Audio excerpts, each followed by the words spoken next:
Nizam sugar ఫ్యాక్టరీని పునఃప్రారంభిస్తాము, ఇది committee సైతం ఆ దిశగా పనిచేస్తుందనేటువంటి విషయం చెప్పి మళ్ళా కేంద్ర ప్రభుత్వం ఏం చేయలేదు. నిజాం షుగర్ ఫ్యాక్టరీని ప్రారంభించాలంటే కేంద్రం మొత్తం ఓపెన్ చేయదు, కేంద్రమే దాన్ని పూర్తి స్థాయిగా తీసుకోదు.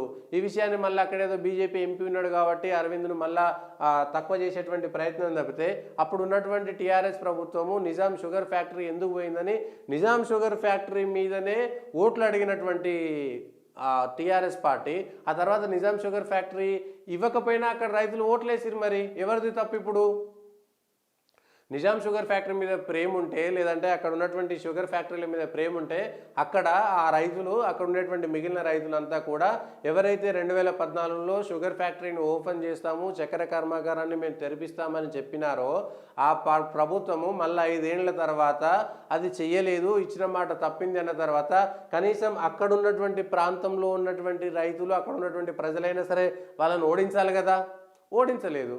తప్పెవరిది ఇప్పుడు? నేను డైరెక్ట్గా చెప్తున్నా, అక్కడ ప్రజలే తప్పు. ప్రజలే ఓడించలేదు కాబట్టి వాళ్ళకి కొమ్ములు వచ్చినాయి, చేయలేదు.